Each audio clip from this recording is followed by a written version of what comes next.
Uran ST डेपोमध्ये शिवसेना उद्धव बाळासाहेब ठाकरे गटाच्या शिवसैनिकांनी एसटी भाडेवाढीच्या विरोधात तीव्र आंदोलन करत चक्काजाम केला।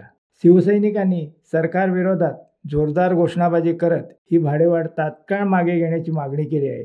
एसटी बसच्या तिकीट दरात 15% वाढ करून सर्वसामान्यांना फटका देणाऱ्या महायुती सरकारला धक्का देण्यासाठी शिवसेनेच्या वतीने आज 28 जानेवारीला सकाळी राज्यभरात चक्काजाम आंदोलन करण्यात आले। दिनांक 28 जानेवारी रोजी सकाळी 11 वाजता शिवसैनिकांनी रस्त्यावर उतरून चक्काजाम आंदोलन केले। उरण एसटी डेपो येथे ठाकरे गटाच्या शिवसैनिकांनी एसटी भाडेवाढीच्या विरोधात तीव्र आंदोलन करत चक्काजाम केला। शिवसैनिकांनी सरकार विरोधात जोरदार घोषणाबाजी करत ही भाडेवाढ तात्काळ मागे घेण्याची मागणी केली आहे। उरणमधील एसटी डेपोजवळ मोठ्या संख्येने जमलेल्या शिवसैनिकांनी भाडेवाढीच्या निर्णयाचा निषेध व्यक्त केला।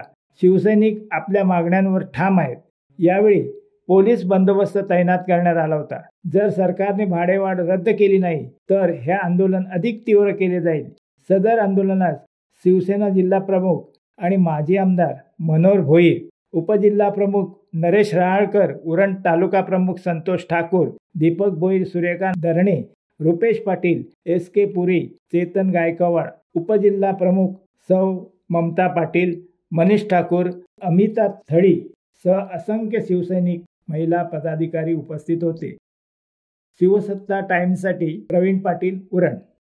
दे धडक बेधडक वृत्त देणाऱ्या आपल्या शिवसत्ता टाइम्स न्यूज चॅनलला लाल बटन दाबून सबस्क्राईब करा आणि बेल आयकॉनला क्लिक करायला विसरू नका।